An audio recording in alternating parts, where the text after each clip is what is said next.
Now, the Rambam had a son who was very notable in his own right. He had a son, Avraham, who became, after Rambam passed away, he became like the head of the Egyptian Jewish community. He had, I mean, yeah, he was an important Rav. I'm not an expert on him, but I know he got involved in like more mystical practices than his father. His father was very, not very fond of mysticism, I think for a lot of good reasons, but okay. But he got involved in, there was a lot of Sufi influence in the communities that he lived in and the communities that his community bordered on, if you will. So apparently there was a lot of influence of that in in some of his thinking. He wrote a sefer called something like How to Serve God or whatever, excuse me, which, after Bezat Hashem we finish all of Mishneh Torah, if we're still in the same lifetime, the same Gilgul, maybe we'll learn that. It's more of the little bit of it that I've learned, it's more,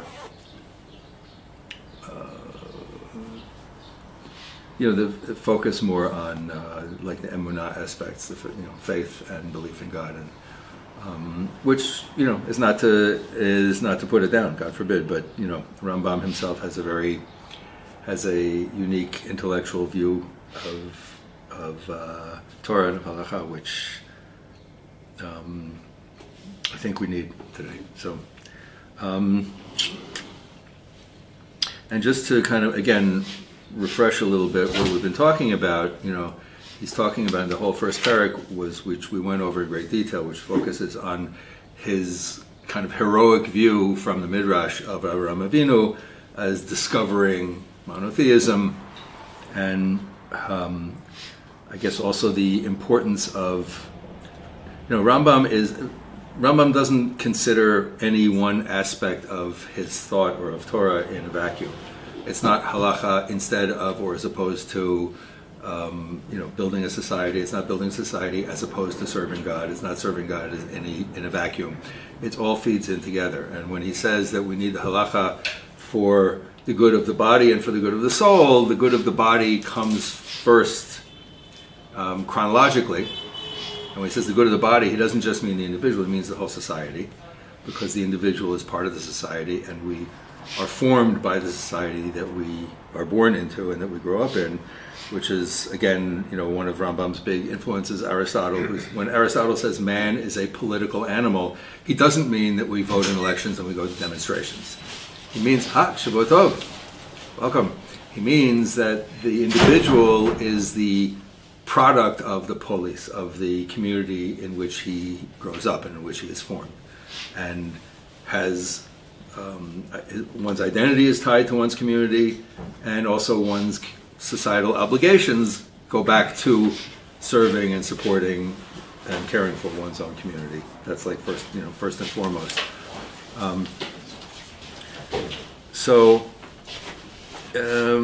And again, as we said, it's important to understand that Greek philosophy, after Christianity took hold in Rome and in Byzantium, the Greek philosophers were forced out, and they ended up migrating. Shavua Tov. They ended up in the Arabic-speaking world, and then they took hold there. In the year 800, around the year 800, there's a huge project centered in Baghdad where all of the available Greek philosophical texts were translated into Arabic.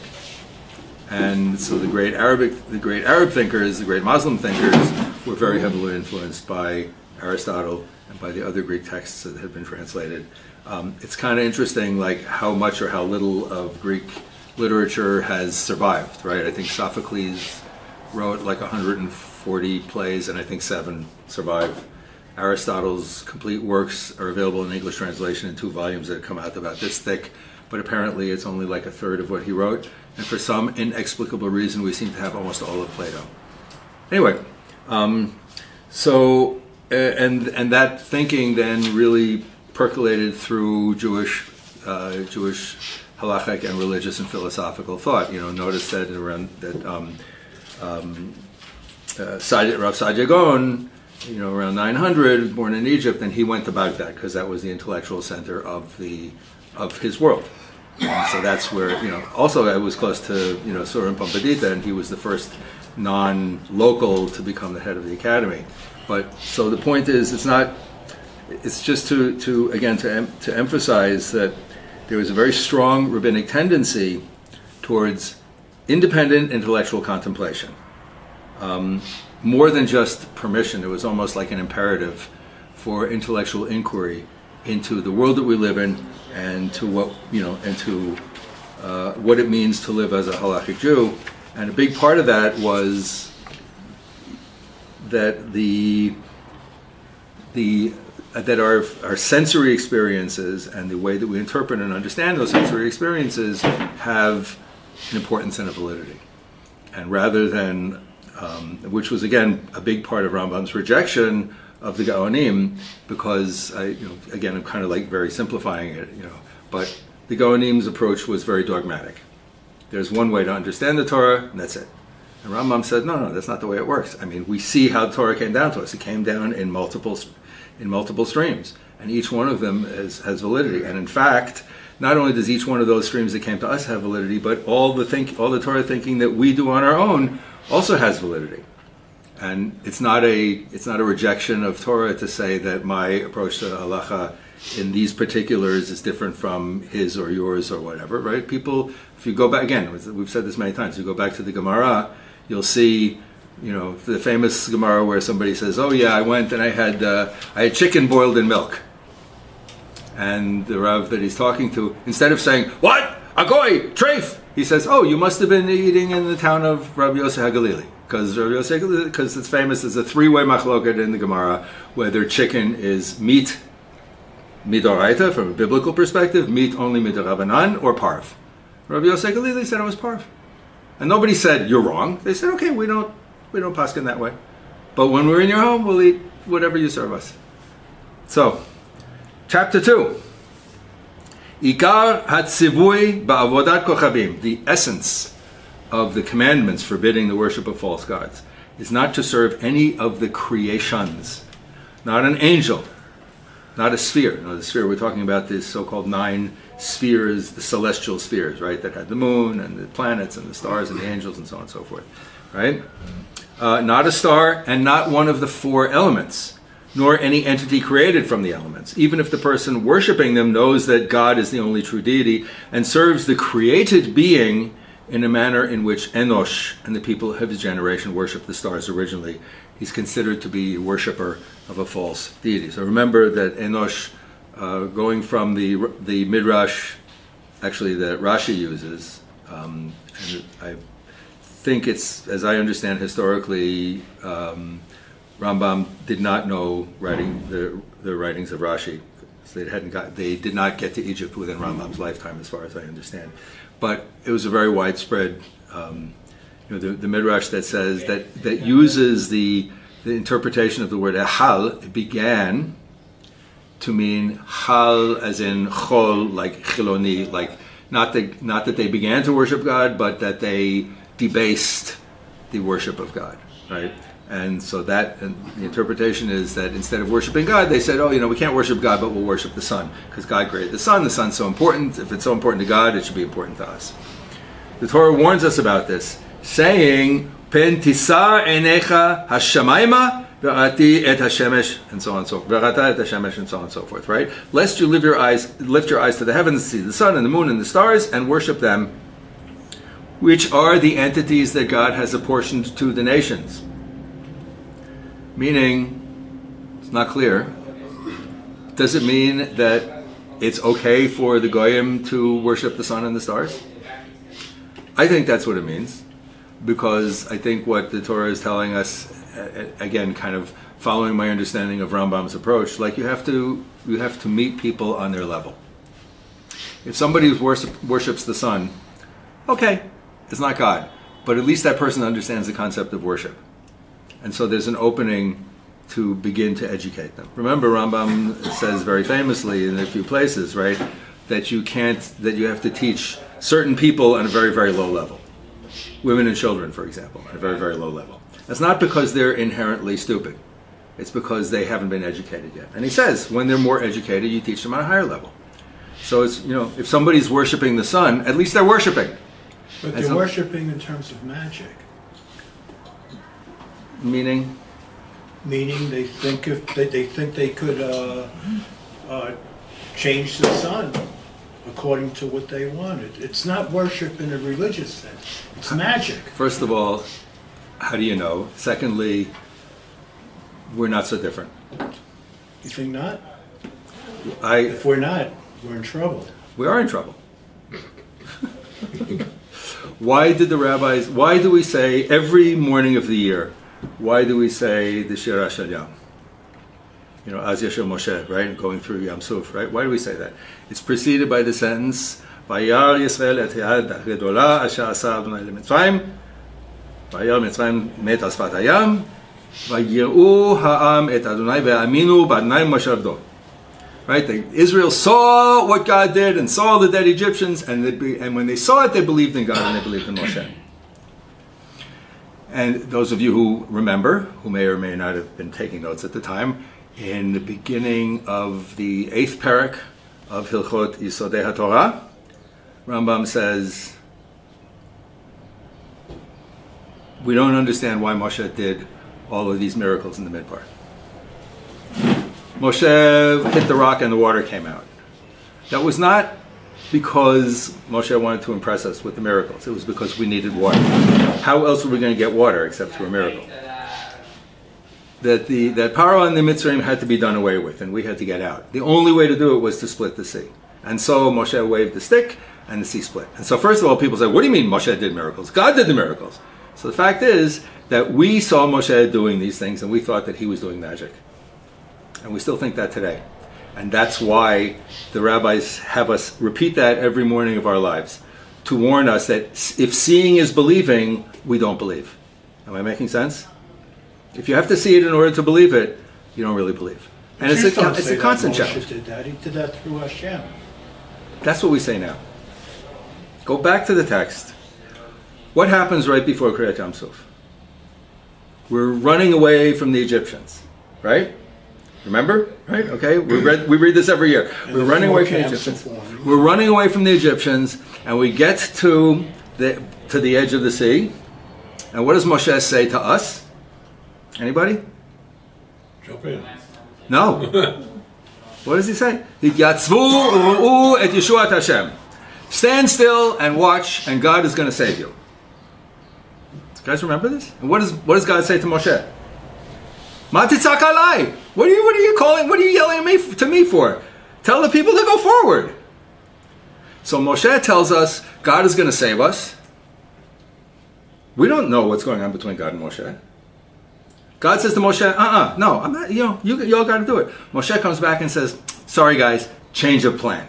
He waves his staff, the sea splits, we run through, he waves it again, all the Egyptians are killed. As far as we're concerned, all we saw was Moshe doing magic.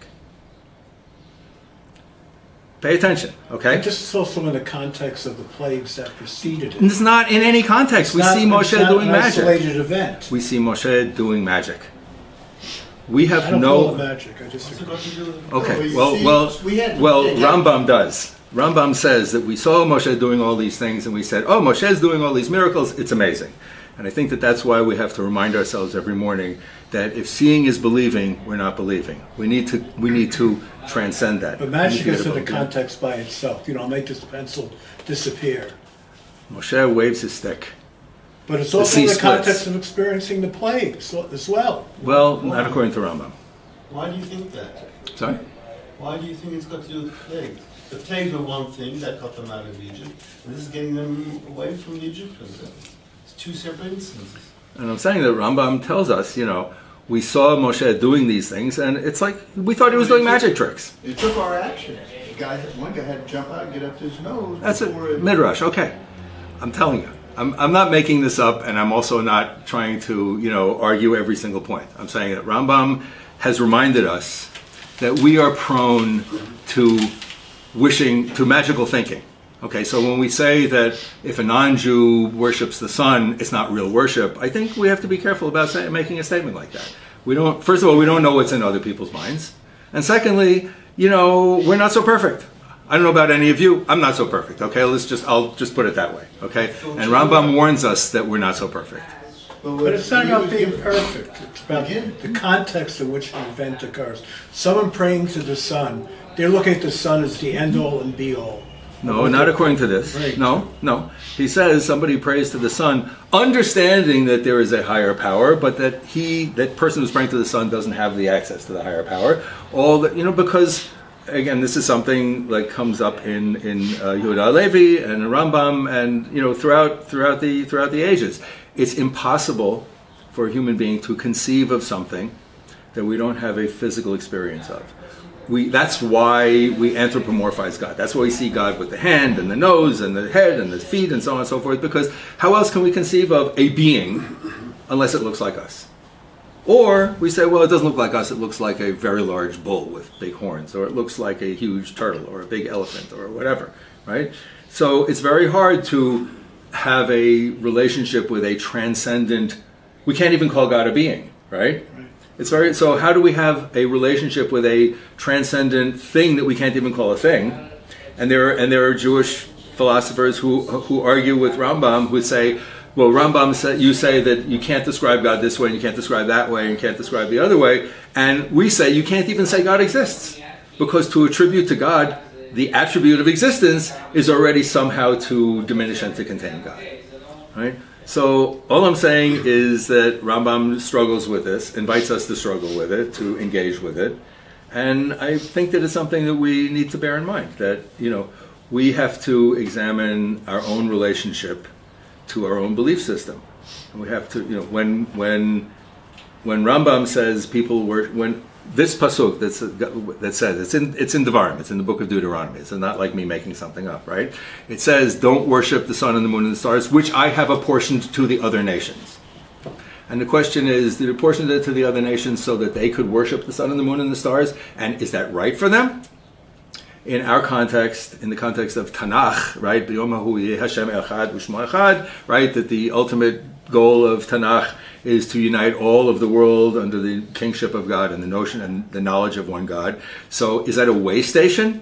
Right? Like Rambam says about Islam and Christianity. He says Islam is a true religion, but it's not the true religion. Christianity is problematic, but at least people are learning to worship. And so it's potentially can be seen as like it's a point of departure to help to bring people closer to the truth of God. So I think that it's a very useful way to read this pasuk, to say, you know what? Yes, God gave God gave us the Torah, and God gave them the sun and the moon and the stars. And if they worship the sun and the moon and the stars, and as Rambam says, if they worship it, especially if they worship it in the way that Enosh is described in the Midrash, meaning we know that there's a God, but we don't have access. But God created these glorious things, and so therefore we will honor those glorious things as a way of honoring God. So, maybe we can coax them along. It takes a long time. Didn't we we go through the same conversation, the 7 Noahide laws that were given to Noah? It gives direction to where to go, exactly how to go. Okay. Yes. Although, Bezrat Hashem, we'll get to the end of Mishnah Torah at some point in this Gilgul, right? Rambam says that the Sheva Mitzvot Shel Bnei Noach, the 7 Noachide laws, really only fully apply when we, the Jewish people, have sovereignty in the land of Israel. So here we are. Okay. It was given to Noah, and we weren't in the land of Israel. I only work here. Okay? Natna Torah nitchadsha halacha. When the Torah was given, the halacha was then established. Okay? So God told Abraham to circumcise himself and his descendants, right? But that's not a mitzvah on us until the Torah is given. Also, I don't look at us like we were running away from Egypt. They were just crushed by 10 plagues. They were begging us to leave. We took their wealth with us. We went out with our heads high. Right. And then the army came after us. But that's when we got to a certain point. Right. And then the army came after us, and we turned around and we said, they're going to kill us. And Moshe said, don't worry, God's going to save you. Starting to pray. Sorry? There were different groups. Sorry? There were different groups. Not everybody. Some people said, okay, let's fight. Other people were praying. How do we know that? Because it's been taught. Okay. It's not in the text. I'm saying what the text says is we run out, we get to the edge of the time is not in the text. Well, that's a problem. No, But it's a problem because if we take the gematria, or if we take as truth everything that we're told, we don't learn to think for ourselves. Okay? Rambam is about what we do here for 1 hour every Sunday morning is we try to work on thinking for ourselves. Okay? Okay? So that's why I always push back when somebody says, well, the Midrash says this. Because for every Midrash that says this, there's another Midrash that says something else. But the text says, we got out, we get to the edge of the water, we turn around, the Egyptians are chasing us, we say to Moshe, they're going to kill us. Oh my God, what are we going to do? Moshe says, don't worry, God's going to save you. God says to Moshe, what are you talking about? Tell him to go forward. I'm not saving anybody. So all we see is, God's going to save you. Oh, you know what? I'm sorry, God's not going to save you. I wave my stick, the sea parts. We run through, I wave it again, it kills all the Egyptians. Rambam says, we see Moshe doing magic tricks. And if we see Moshe doing magic tricks, we have to understand that everything that he did was actually a miracle that was for a tzorech. It was for an immediate need. And none of it was intended to convince us. That's what he's saying, right? So when we say every morning, Vayaminu b'Hashem of Moshe Avdo, that we have to see something in order to be convinced. The rabbis are reminding us, guys, that's not what faith is all about. Yes, sir. No, but we know that he was the Mashiach. They knew, but he had certain words that he said. They didn't know that. They didn't know that. They didn't know that. They didn't know that. That's what they didn't know that. How do you know that they did? You have one midrash that says something. Down from each to the, other things were also passed down. I'm sorry. Yes. The Torah itself speaks of Torot, which means Torah shebe'al peh and shebe'chtav. Okay. If we read only the text, it's like what the Karaites did. Right. And if we read only, and if we accept as given truth everything that we're told by one teacher, and then we have another teacher who says something else, then we're going to say to that new teacher, "Oh, you're wrong." There's a difference. Which is Rambam pushing back against the whole shita of the Gaonim, that you can't tell everybody that they have to think the same way, and you can't tell everybody about thinking. Yes, no, but if you have 100 saying one thing and you have one saying something, you got to sit there and weigh it and say, yeah, and you why got, is this one saying that? Yes, and you got to think. You better have some good evidence. And you got to think, as the great American rabbi Mark Twain said, when you find yourself on the side of the majority, you have to pause and reflect. Okay, and one of the reasons historically that 100 people say the same thing is because they're all under the same power structure. And we have to. It's a very big challenge living as a Jew who's committed to Torah. It's a very big challenge trying to separate out living according to Torah values and living according to some power structure, which we struggle with constantly in this society, and we struggle with in other societies as well. But here it's much more embedded. Okay, we're going to continue. One last thing, we're going to continue. Yes, please. Doesn't the Torah say then you follow the majority? So the example of the rabbi who ate chicken with milk, right? He should have submitted to the majority.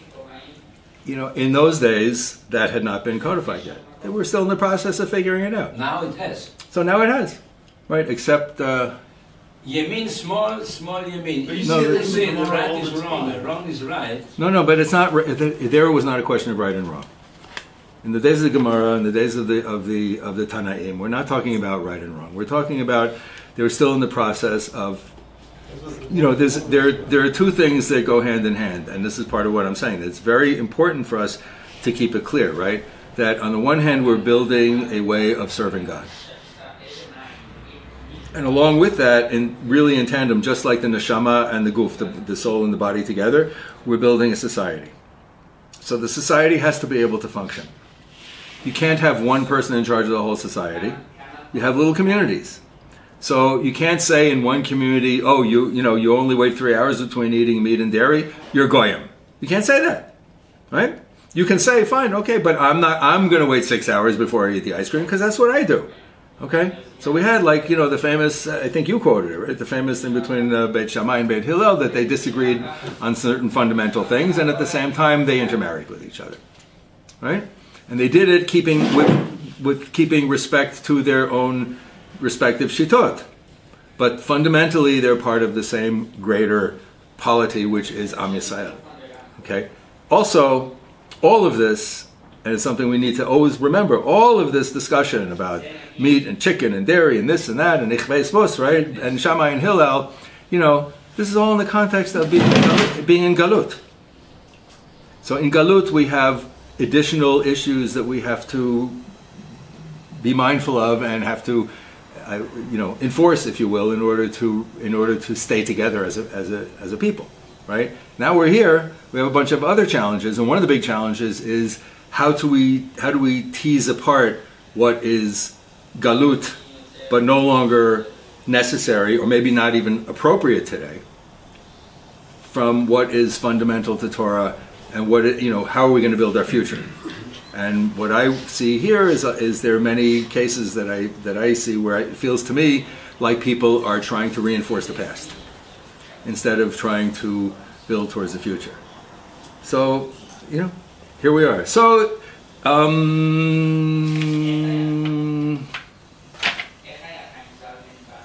so the Torah commands, be careful that you not be tempted to go and worship other gods. We said this, there are four words, hishamer, pen, al, and lo.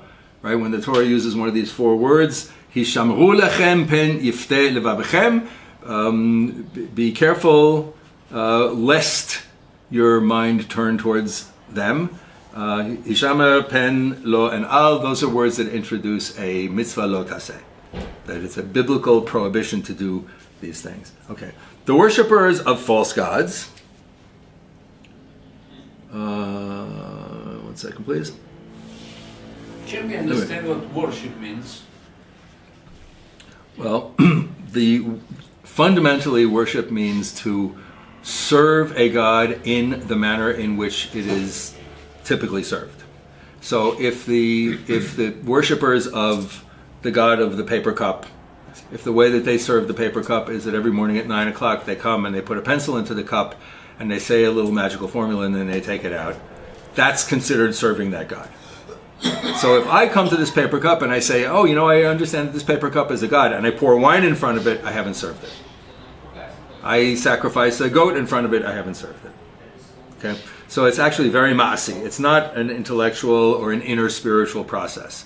There is intellectual and inner spiritual process that he talks about. He says, like, if you worship an idol because you love the idol, or you worship it because you're afraid to not worship it, or so on and so forth. So there's also inner motivations. But the fundamental meaning of worship is to serve a deity, whether it's the actual God, our God, or some other, the sun, the moon, the stars, or a statue or whatever, to serve it with the actions that are considered the service of that God. So the service of HaKadosh Baruch Hu is, nowadays it's tefillah. In times of Beit HaMikdash, it was the sacrifices, the offerings, and so on and so forth, right? So we are prohibited from, when the Beit HaMikdash stands, we are prohibited from doing like a korban mincha in front of the paper cup god. But that's not avodah zarah. Okay, it's a strict definition, as a lawyer would say, it's a strict definition, right? Meaning, if the worship of this cup is you put the pencil in, you take it out, that's what's prohibited. Other things are prohibited, but you don't get a punishment for them because it's not prohibited. There's levels of prohibition, right? A prohibition, midoraita, a Torah prohibition, that then entails a punishment, which could be lashes. In extreme cases, it could be a death penalty. Okay, so, and then there are things that you're prohibited from doing, probably the most simplest, straightforward example is eating. There's an example that's brought in the laws of kashrut of if you have a piece of meat and you cook it in milk, forbidden to cook it, but anyway, you have it. Okay, the concept of a kazayit, something the size of an olive, right? So in order for something to be eaten halachically, it has to be at least a kazayit. It has to be something at least the size of an olive. So if you have a piece of meat, kosher meat, that was cooked in kosher milk, and it's the size of an olive or larger, and you eat that, you have committed a sin, midoraita, of eating basar b'chalav, and you get lashes for it. If you eat, so the question in the Gemara is, okay, what if I eat only half a kazayit? Right? So the answer is, well, you don't get punished for it because you didn't halachically eat it. It wasn't big enough to be considered eating. Am I making sense? Are we getting this? Okay? But it's still prohibited midoraita. You don't get punished, but it's prohibited. Don't play games with this. I'm gonna outsmart God. I'm gonna eat a half a kazayit here, I'm gonna eat another half a kazayit later. Okay? Rabbi, can I say one last thing? Please. You sure it's the last thing you're going to say? I doubt it. Okay. I grew up in the South. Yes. In what they call the Bible Belt. Yeah. So the 7 Noachide laws was a tremendous tool for me. When I would sit there and do business, talking with Christians, talking with people who didn't believe in anything, and we would debate, talk about, share. The 7 Noachide laws gave me tools to show them the direction of how to live their life. It was a tremendous tool. And I was able to affect a lot of people because of it. So if I can't imagine if I didn't have that tool, would I say, okay, worship whatever you want. You're a boy, you can worship whatever you want. Worship, I don't know, the sun, wherever you want, the stars. Kol hakavod. I'm not. No, but so when you're saying these things, it's going against. There's a lot of things you're saying going against a lot of things that have been for many, many years within me. Right. But set up a framework for how things work. And let me respond to what you're saying.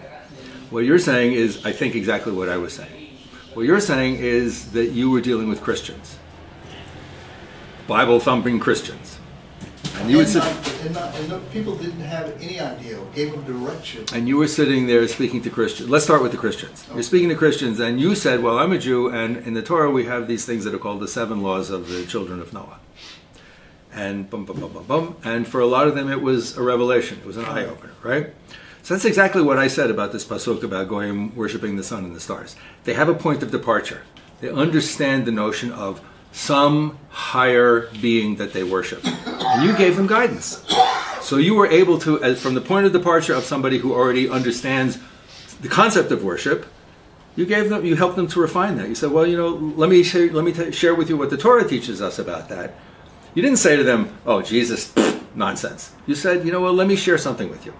And they said, wow, that's a real revelation. That's an education. And, I don't know my hallucination. I didn't grow up in the South. I grew up in New York City. So I have the prejudices that come from being a native New Yorker, right? But my hallucination is that you may have encountered a lot of locals who were not particularly religiously observant Christians, but probably not too many people who were avowed atheists.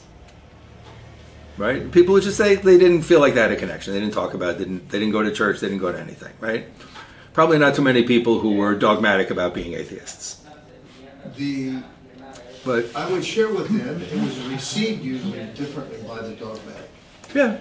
Because they had a structure already set up, and it was. But I would challenge that structure. Okay. And that's what I would do with debate with them. I had different things. Right. And so you had people who they had like I said, you had some point of departure to be able to talk about this. And with some people, I'm sure you made a bigger impact, and some maybe not such a big impact. I found it many times just to talk scripture was a waste of time.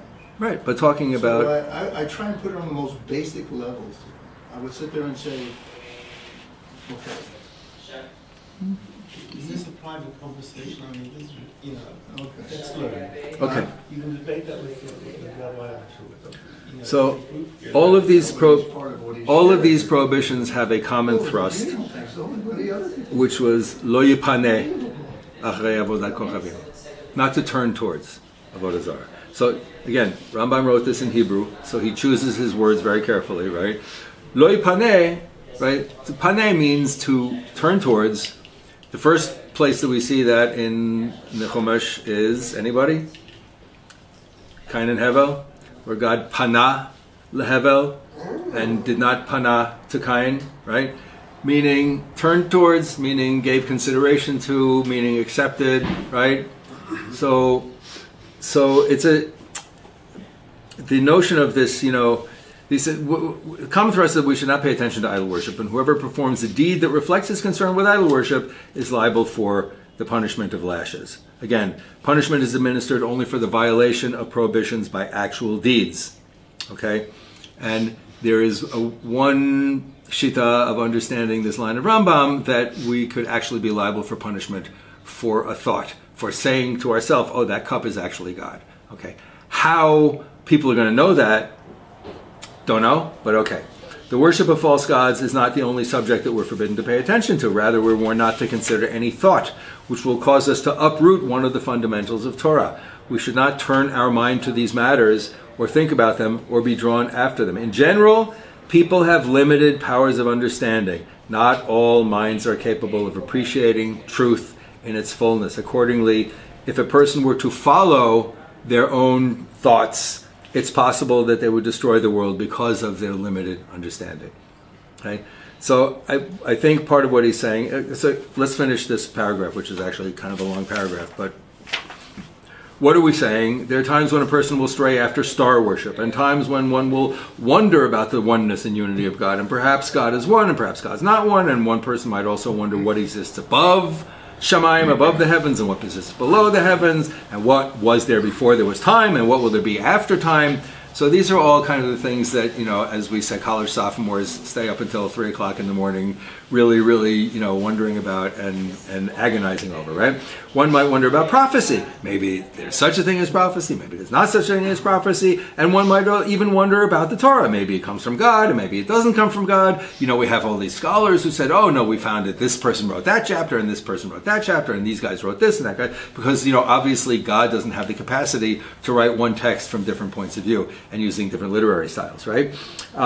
And so, since one may not know the guidelines with which to evaluate these ideas, that will lead him to the truth, he may easily come to heresy. So what Rambam is saying is, we need a really good framework. We need a good, solid rabbinic education, and we need to be guided in the right path. And by the way, there's plenty to speculate about and to wonder about and to philosophize about within the realms of, let's call it traditional or even, permitted, if you will, Jewish speculation. The Torah warns about this, saying, "Lo taturu achrei levavichem achrei einechem." Don't stray after the thoughts of your eyes and your hearts, because it leads you to immorality. Each one should not follow one's own limited powers of understanding and think that he has comprehended the truth. The Chazal, our sages, interpreted achrei levavichem, after your hearts, meaning heresy, achrei einechem, after your eyes, meaning immorality. This prohibition, and nonetheless, because these are not specific acts. So this prohibition, although it can cause us to lose a share in Olam Haba, but we don't get a punishment for it in this world, right? You can't give a person lashes for having lust. You can't give a person lashes for thinking that God doesn't exist, or for thinking that human beings wrote the Torah, okay? You can say to that person, this isn't going to sit very well when you get up to Shemayim. In fact, you might not even get up to Shemayim, but you don't give a person lashes for what's in their mind. You were going to say something? Ideology may be Avodah Zarah for a Jew, but for a Goy, ideology isn't necessarily Avodah Zarah. And he sticks to the ideology. What kind of ideology are we talking about? Excuse me? What kind of ideology are we talking about? Whatever. Let's say evolution. Okay. Is an ideology. Who believes in it? Evolution is not an ideology. It's a scientific theory. For a person, it's a scientific theory. It's not an ideology. It's a scientific theory. I'm using the word differently. For me, ideology is communism. Yeah, for example. Liberalism. For example. Okay, one thinks liberalism is his ideology. For a Jew, this could be Avodah Zarah.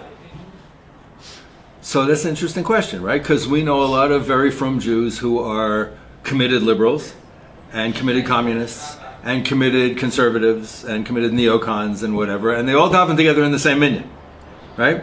And this is like, I think this is kind of like what Rabbi Nachman talks about how the halacha itself is the biggest form of avodah zarah. That he says people, we're warned about the Yetzer Hara. We're warned to stay away from the evil influence in ourselves, right? And we say, oh, I would recognize the Yetzer Hara. I know to stay away from it. And Rabbi Nachman says, no, you don't. He says, you know who the Yetzer Hara is? The Yetzer Hara is an old man. He's got the biggest, longest, whitest beard. And he wears a pure white shtreimel. And he wears a pure white bekasha. And he's the one who gives the Divrei Torah at Shalosh Edus. That's the Yetzer Hara. Because how many times do we see, I'll just talk about myself, okay? That there are moments where we say, you know what, I davened, I benched, I gave tzedakah, I'm good for the day, all right? In the meantime, there's somebody across the street dying of hunger. But I already gave tzedakah. I'm good for the day. Okay? And meantime, there are people killing each other outside my door. But I went to minyan. I'm good for the day. Okay? And that may be a little bit of a ridiculously extreme example, but if we look around us, we see many, many, many, many people, not just from Jews, many people who are committed to their own practice, and they feel that I did my practice and that's all I need to do. I'm good for the day. And from my perspective, Chevra, we're never good for the day. And the day that we decide that we are good for the day, we cease to be Torah Jews. Because the Torah is a book of responsibilities, and responsibility never ends. We have an ongoing responsibility towards the world, towards each other, towards the community, towards our immediate circle and our widening circles. And whenever we've done enough to take care of our immediate circle, we have to go to the next circle. We can't say, okay, I'm done for the day. Okay? So I think, when ideologies can be a way of enhancing our Torah practice by helping us to reach out to others. No. Were you saying that it replaces our Torah practice?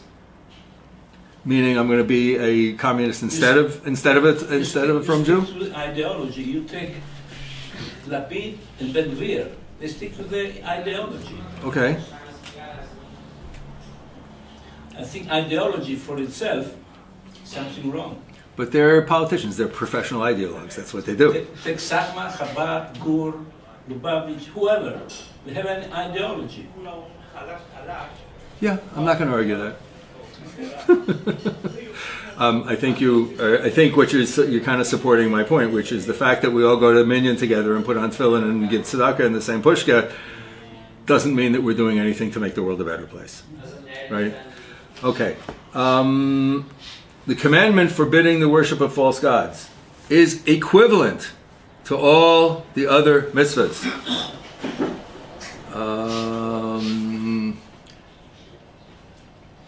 Because we have a pasuk that says, lest you err and not perform all the mitzvahs. Torah Baal Pei, the rabbinic oral tradition, teaches us that this verse refers to the worship of false gods, and we learn that anyone who acknowledges a false god, meaning acknowledges that the god actually has power, denies the entire Torah in its totality. All the works of the prophets, everything that's been commanded from the prophets, from Adam until eternity, ad olam. Because the pasuk says, Min hayom asher tzivah Hashem v'hal'a l'dorotechem. From the day that God commanded and going forward throughout all of your generations. And conversely, anyone who denies the worship of false gods acknowledges the entire Torah in its totality, and acknowledges all the works of the prophets and everything commanded to the prophets from Adam until eternity. And this acknowledgement and the denial of false gods is fundamental to all mitzvot. This is one of the most important lines in all of Rambam. This is like what the Torah is all about. The Torah is all about the rejection of Avodah Zarah, and we can't acknowledge the truth of one God before we recognize that we have to reject the falsehood of anything else that poses as God, or anything else that we might come to be convinced has some kind of divine properties around it, right? So I've said a few times way back in the past, it's very common in conversation when you have like these interfaith conversations or whatever. It's very common at some point for somebody to say, but fundamentally we all worship the same God. And I disagree with that statement. Fundamentally, we do not all worship the same God. And actually we said it here, and there was somebody who's not in the room today who said, is there like a book that explains that? And I said, yeah, it's called the Torah. Right? We do not all, I said, yes, there is a book that explains that. It's called the Torah. It's called Tanakh. We do not all worship the same God. Okay? And even I would say that those of us who come together like we are here today to try to worship the same God, it's not so clear that we're worshiping the same God, but at least we're all like playing on the same team, right? And we're all trying to come together. As kind of similar to the famous passage in the Gemara where you have a three-way discussion: is chicken meat? Is it parv? Is it in between? And so the worship of God and the service of God and the building of the destiny of the Jewish people, it's all a work in progress. And Baruch Hashem and Be'ezrat Hashem, we're here and we're engaged in that process, right? And isn't it the worship of one God, but in different ways? I mean, when you say it's not the same God. It is the same God, but just different ways of worshiping, according to their belief. I disagree with that statement. But then Halkenu But what? But B'Torah. it's the same. I mean, it's the same God that for the Christians. It's the same God as the Jews for creating the world. Well, I disagree. Just different I ways. disagree with that statement for the following reason. Not saying that there isn't one God. That's not what I'm saying. That is what you're saying. No, I'm not saying that there is not one God. What I'm saying is, when we say we worship God, what does that mean? So, means that we have a theology. And our theology is not what we think. And it's not how we pray. It's how we behave in the world. That's theology. Your theology is not, your belief system is not expressed by like what goes on in your mind. It's expressed by how we behave in the world. And so if we view, okay, this is not what I was going to talk about today, but let's take different concepts of how God created the world. Okay? God created, one concept is that there was all this stuff flying around, this undifferentiated stuff, and God came along and kind of shoved it together and then whipped it into shape, and out of that came the world. Another concept is yesh me'ayin, that there was nothing, and God came along and kind of, we don't know how, waved the magic wand or whatever, and then the whole world came into existence. Okay? If you believe that God pushed the undifferentiated stuff together to make the world, and you're shaking your head, but we don't know. Rambam takes Aristotle's notion of the eternally existing universe and uses it as the basis of his logical proof of the existence of God. And then he says, that's what Aristotle believed, but I don't believe that. The Torah teaches us that God created the whole thing, yesh me'ayin, something from nothing, creatio ex nihilo, right? And then he says, but the fact is that we can't prove either of these. We have no way of actually knowing. It's religious imagination. So we have, he would call it revelation, but yes. Okay? So if you believe that there was this undifferentiated stuff and God pushed it together, then maybe the way that evil comes into the world is when the chaos somehow breaks its bands and reasserts itself. So if you see somebody behaving in a way that you disagree with, then you can say, that's an evil person, because what they're doing is they are reasserting the chaos before God took control of the universe. We call them leftists. If you believe that God created everything from nothing, then we have to go to what we say every morning in Shachrit. And the original pasuk is Uvorera. We have to believe that God created both the good and the evil. So if you believe that God created everything and you see a person behaving in a way that you disagree with, then you have to say, I wonder why God has that person behaving that way. That's not evil, and it's not a reassertion of chaos. It's part of God's world, and maybe it's part of God's plan. And so those are two completely different ways of looking at the world. And we interact with each other based on our theology. So when I say people don't worship the same God, what I'm saying is that we all have really different theologies, and that leads to conflict. And I think we also have differences in that kind of approach, within Judaism. I think that's not a radical This statement. is exactly what he says. Sorry? But this is exactly what he says. So, but so my point is then, so then to go another step, my point is then, if we are, serving our image of God, yeah, like God who created it by putting stuff together or created everything from nothing, if we are serving that image of God, how is that really fundamentally different from worshiping the sun as a way of worshiping God? We're not serving. Right? We're trying to attain some kind of a relationship and some kind of knowledge of something that's so transcendent that we can't have knowledge of it. That's Rambam's program. Okay? And so the more we say we understand God's world, the more we're in danger of slipping into some form of, let's call it Avodah Zarah. You may not like that statement. but that's my position. And I'm sitting at this end of the table today, so you have a problem with that. So in this case, the only point important is Bereshit bara Elokim.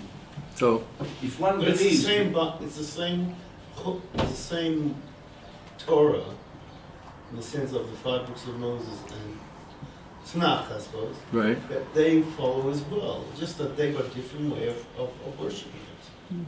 That's what I'm trying to say.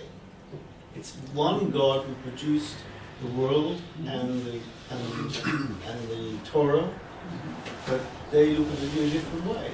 It's the same God. Otherwise, you're going to say there's 5, 10 gods. I think there's more. I think that there's you're getting into the realm of No, I think that there's more than 10. You're getting into the realm of courses. No, I think that there's more than 10, but one of them is real and the others are not. And we don't know, we have no way of knowing the real one. Yeah, a lot of your discussion is centering around a lot of the religions and belief systems that acknowledge that there is a God of some type that needs to be worshipped in one form or another. One of the things that when I was working in Hollywood that we came across was a lot of the religions of Wiccan, which is witchcraft, and a lot of the religions concerning crystals and resonance that those crystals cause. And that's a huge part of the creative entertainment industry on the west coast of the United States. And those have very little to do with the monotheistic religions. Do you believe in these crystals? In crystals, yes. What are crystals? Crystals are minerals that are in solid form, like stones, that have certain energy. properties when you apply pressure to them, or external stimulus. So they're worshiping chemistry. No, they're worshiping the crystals and the form and the light that these exhibit. Did it work? That's Hollywood. Did it work? What? Did it work? I'm here. A Jew who serves false gods is considered a Gentile in all respects, and is not comparable to a Jew who violates any other transgression, even one punishable by being stoned to death. An apostate, meaning a Jew who deserts Judaism, who worships false gods is considered an apostate with regard to the entire Torah. Similarly, Jews who become Christians are not considered Jews with regard to any matter, and we do not accept their repentance. Aren't they still halakhically Jewish? No, according to Rambam, no. According to Rambam, no. Oh, that's his once shita. they embrace Christianity, it's done. It's But finished. there's other shitas on this. We're working with Rambam today. Yeah, probably right. But Rambam is saying we can never count them for a million. And even if they come back and say, you know what, I changed my mind, I want to be a Jew again, Rambam says, you know what, how do we believe them? Sorry, forget it. That's like you cross. There's some things you cross the line and it's done. What about the Moranos and all this? Well, the Moranos did not. We hold that they did not embrace Christianity They were genuinely. forced. They were forced. What to. is possible? Yehudi afilu shu chata. Yehudi. That's similar words. Right. In other Except words, except if chata means going to worship idols. not necessarily. Chata means to commit a sin. No, that's not in this context. Okay. In this context, it means to become the apostle, maybe. Okay. Or, Rambam is speaking explicitly about Christians. תינוק שנשבע? Is also not considered a Jew. תינוק שנשבע? Right. It can He be. can be taken back. Yes, because it wasn't their fault. They didn't do it consciously. Right. We're talking about like a child who was orphaned and raised in a non-Jewish home and grew up, believing as a Christian or a Muslim or a Chveisvos or a crystal person or a Wiccan or whatever, and then later on finds out that they had a Jewish mother and they say, oh, you know what, I guess I'm actually Jewish. So in that case, they did not willingly reject Judaism and embrace another religion. And also, Rambam here is talking specifically about Christians. He's not talking about Muslims, he's not talking about Wiccans, he's not talking about any other religion, okay? I think one way, maybe it's a little cynical, but one way of looking at that is Rambam was living and writing in the Muslim world, and so this probably bought him some brownie points with the Muslims, who were very who very much rejected Christianity based on the concept of the Trinity. That they were very very firm that God is only one being, not three beings, and Rambam certainly agreed with that. But there are certain things in Rambam, references to Jesus and references to Christianity, which were edited out. This one was edited back in. So Rambam is saying that somebody who goes to Christianity and accepts Christianity can never come back. Yes. What? Willingly. Sorry? Willingly, Yeah, not a of course, Marano. but Right. willingly. Somebody who decides that they're going to actually, Yeah. right. He says that's it. All bets are off. I had a rabbi So, in the United States, Yeah. Sephardi, grew up in Morocco, and then moved to the United States. But he said, remember, speaking in the United States, he said, we live in a Judeo-Christian world. In the East, it's a Judeo-Muslim world. It's a whole different mindset. right. Yeah. And I would go one step further. I would say in America, we don't live in a Judeo-Christian world. We live in a Christian world. It's nice that they call it Judeo-Christian. That's Well, like, that little community where we live. that's like a sop, right? Yeah. But and in the Muslim world, we did not live in a Judeo-Islamic world. We lived in an Islamic world. That's why we need a Jewish state. We were dhimmi, yeah. It's like finally, Baruch Hashem, we have our own place, where we live in a Jewish world, and we have our own issues, but they're our issues, right? How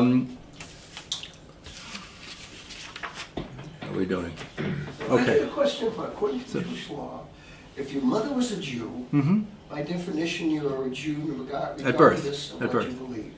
Right. Is that right? Because you have a Now, Jewish soul. is Rambam saying something Not necessarily. else? Not according to Rambam. Not according to Rambam. No. The Jewish neshama, that's a separate issue. That's No. okay. Rambam is saying that a Jew, adult, Right? capable of making their own decisions, who consciously, purposely accepts Christianity as their religion, converts, and now they become a frum Christian. Not because it's going to help them in their career, or not because they think that if they become Christian, then their family's not going to be deported, and not because of blah, blah, blah, blah, right?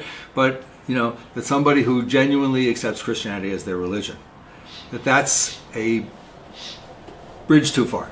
That once they've made that decision, they have severed their relationship with the Jewish people. What would Sorry. you say about Jewish communists? What about Jewish communists? Would Well, you say the same thing? Karl Marx, right? yeah. Well, Karl Marx did not convert to Christianity. Well, his Didn't his parents? parents convert? converted to Christianity, right? Forget converting to Christianity. I'm saying if they just become communists. Okay. So they don't believe in God, they don't believe in Torah, and they're Right. doing all types of wicked things. Okay. So what would Rambam say about that? I'm sure that Rambam would say that It's another religion, right? no, because it's a rejection of religion. It's a bit, They prayed I'm to sh- Stalin. I'm sure that Yeah, they worship. They I'm were sh- communists and thought he was God. I'm sure They were in a state of shock when he died. I just read that recently. But They it's were not like, a they couldn't formal believe he died. right. I'm sure Rambam would say that they can do teshuvah and we can accept them. Let's do one more paragraph here. Whoever accepts a false god as true, even if they don't actually worship that false god, disgraces and blasphemes the glorious and awesome name of the true God. This applies to one who worships false god, to one who curses God's name as a blasphemer, whether that person is a Jew